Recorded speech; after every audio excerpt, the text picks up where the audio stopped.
Bakıda yaşanması ən pis 10 yer hansılardır? Bakı şəhəri günü-gündən böyüyür, amma rahatlıq əksinə getdikcə yoxa çıxır. Hər kəs paytaxta yaxın olmaq istəyir, amma bir çoxları şəhərin səs-küyü, tozu, tıxacı içində nəfəs ala bilmir. Elə yerlərdə var ki, gündəlik həyat orada sanki sınaq kimidir. Səhər işə çıxmaq bir macəra, axşam evə dönmək isə səbir testidir.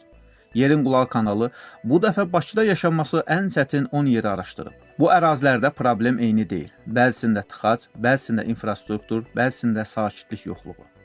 Amma hamısının bir ortaq cəhəti var. Bu yerlərdə yaşamaq üçün dözüm lazımdır. Bəli, Bakının problemləri çoxdur. Tıxac da başda gəlir. İllər ötdükcə tıxacların sayı daha da artır. Həll yolu isə yoxdur. Vətəndaşlar işə, tələbələr universitetə, şagirdlər isə məktəbə vaxtında çata bilmir.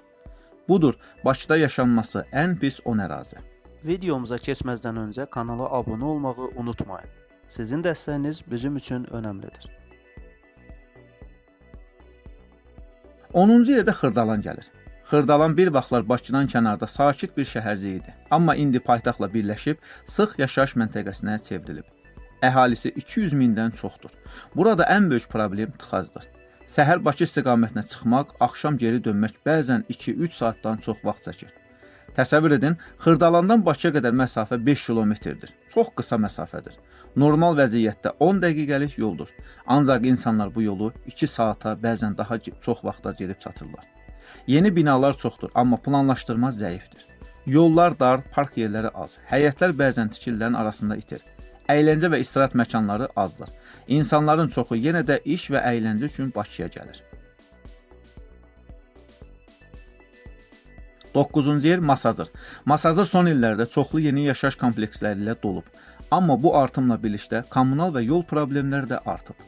Ən böyük narazılıq su və qaz təchizatı, həm də daimi tıxaclardır. Yollar dar, evlər sıx, bəzən elə olur ki, bir küçədən çıxmaq üçün 10-15 dəqiqə vaxt sərf olunur. Ətrafda böyük park və ictimai sahə azdır. İnsanların çoxu evdə qalmağa üstünlük verir. Çünki gəziləsi, dincələsi yerlər azdır. Yaxınlıqda Duz gölü var, amma təəssüf ki, o da istirahət üçün deyil. Daha çox ekoloji problem kimi qalır. Masazır eyni adlı gölün sahilində yerləşir. Kənd Bakıdan 16 kilometr aralıda yerləşir. Əhali sayı 150 min nəfər ətrafında dəyişir. 8-ci yerdə Yeni Yasamal ərazisi gəlir. Yeni Yasamal əvvəllər şəhərin ən perspektivli hissələrindən biri sayılırdı. Amma tikinti bumundan sonra bura sıxlıq və xaos mərkəzinə çevrilib. Yollar dar, binalar bir-birinə çox yaxındır. Hər həyatda onlarla maşın, az park yeri, bol səs və stres. İstirahət parkları az, yaşıllıq məhdud, tıxac isə daimi problemdir. Sakinlərin çoxu bu ərazidə ev almağa peşmandır. Amma evini satmaq da çətindir. Çünki hamı eyni problemdən qaçır. Müxtəlif relyefli ərazidə yerləşir. Yasamal rayonunun qərbindədir. Bir tərəfi Qaradağ rayonu ilə sərhəddir. Mənası ilə bağlı fikirlər müxtəlifdir. Yeni Yasamal adlanan əraziyə qədər maldarlıq güclü inkişaf edibmiş. Bir-birindən soruşurmuşlar ki, hara gedirsən? O biri də cavab vermiş ki, yasamal almağa gedirəm. Elə həmin yasamal almaq ifadəsindən yasamal sözü yaranıb. Sizcə bəs mənası nədir? 7-ci yer 28 may. 28 may Bakının mərkəzi ərazilərindən hesab olunur. Hər cür infrastruktur var, ancaq problemi böyükdür. Tıxac və sıxlıq. Mərkəzdə yerləşməsinə baxmayaraq 28 may Bakıda ən səs-küylü, izdihamlı ərazilərdən biridir. Burada yaşamaq o deməkdir ki, gecə saat 12-də belə küçədən səs gələcək. Avtomobil sıxlığı, daimi tıxac, park yeri problemi və havanın çəkili olması buranı gündəlik həyat üçün çətinləşdirir. Bütün narahatlıqlar əldən çıxmır. Mağazalar, restoranlar, metro yaxınlığı var, amma sakitlik və nəfəs almaq üçün yer yoxdur.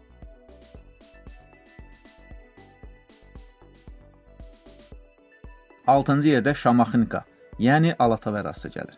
Şamaxınka ərazisi çoxdan Bakı tıxaclarının simvoluna çevrilib.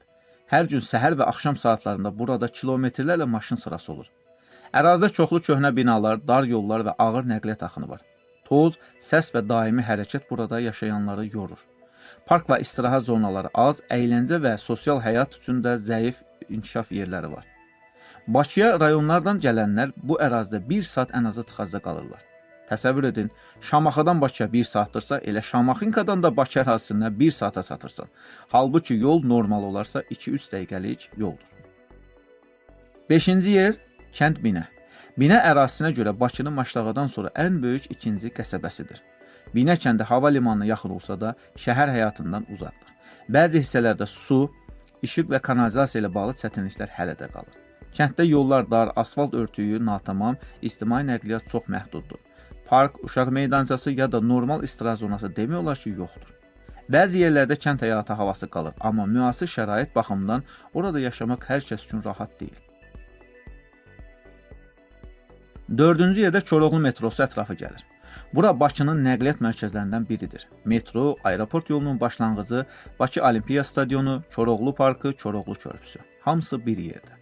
Amma bu qədər hərəkət olan yerdə sakitlik tapmaq demək olar ki, mümkün deyil. Gecə də maşın axını dayanmaz, səhər isə sanki bütün şəhər buradan keçir. Ətrafda çoxlu ticarət mərkəzləri, ofislər, avtosalonlar və sənaye sahələri var. Amma yaşayış infrastrukturu çox zəifdir. Parklar, uşaq meydançaları, piyada yolları azdır. Yayda istilik, qışda külək burada öz təsirini 2 qat göstərir. Toz, səs və tıxac bu ərazinin gündəlik mənzərəsidir. Bəziləri üçün bu yer işə yaxın baxımdan ideal ola bilər, amma yaşayış üçün atmosferi yoxdur.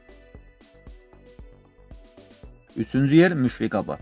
Müşfiqabad adını şair Mikail Müşfiqdən alıb, amma təəssüf ki, şairin ruhuna yaraşan sakit və gözəllik burada çox azdır. Ərazi paytaxtın kənarında Qaradağ rayonunun bir hissəsinə yerləşir. Son illərdə burada çoxlu özəl evlər və kiçik binalar tikilib. Amma əsas problem infrastrukturun geridə qalmasıdır. Yolların vəziyyəti bərbad, toz və palçıq ilin yarısına sakinlərin əsas şikayətidir. Yağış yağanda küçələr palçıqlı gölməçəyə çevrilir. Yayda isə toz buldu insanı nəfəs almaqdan bezdirir. Nəqliyyat problemi isə ayrıca dərddir. 20 yanvar istiqamətdə getmək üçün bəzən avtobus gözləmək yarım saat 45 dəqiqə çəkir. Şəhərə gəlmək isə ayrı bir dərd. Əvəzində kirayə qiymətləri və torpaq sahələri ucuzdur. Ona görə də bura çoxları üçün keçid məntəqəsi rolunu oynayır. Şəhərə yaxın, amma şəhərin rahatlığından uzaq. İkinci yerdə Binəqədi rayonu gəlir. Binəqədi Bakının ən böyük rayonlarından biridir. Amma burada rahat yaşamaq hər küçədə mümkün deyil. Rayon həm köhnə yaşayış massivlərini, həm də son illərdə tikilmiş yeni kompleksləri birləşdirir. Amma bu qarışıqlıq nəqliyyat və planlaşdırma baxımından xaos yaradıb. Bəzi hissələrdə yollar çox dardır. Yağış yağanda su yığılır, kanalizasiya problemi illərdir qalır. Ən böyük sıxlıq Binəqədi şossesi və Biləcəri istiqamətində müşahidə olunur.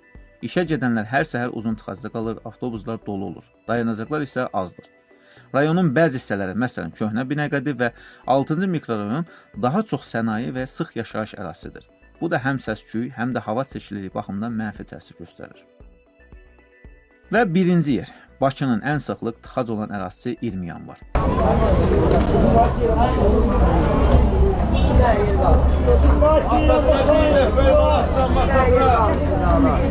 20 yanvar metro stansiyası ətrafı Bakıdakı ən strateji, amma ən sıx yerləşən ərazilərdən biridir. Burada demək olar ki, hər şey var. Metro, ticarət mərkəzləri, böyük yollar, əyləncə mərkəzləri. Amma bu, həm də daimi səs, tıxac və izdiham deməkdir. Ərazidə səhər saatlarında metro çıxışı tam dolur. Avtobus dayanacaqları tıxac içində qalır. Yeni tikililər çox olsa da, onların ətraf infrastrukturu çox vaxt yüklənməyə dözə bilmir.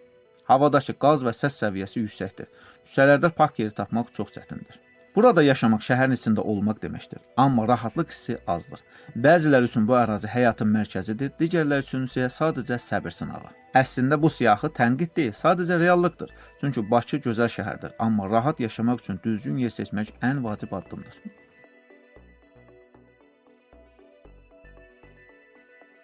Videomuzu bəyəndinizsə kanala abunə olmağı və rəy yazmağı unutmayın.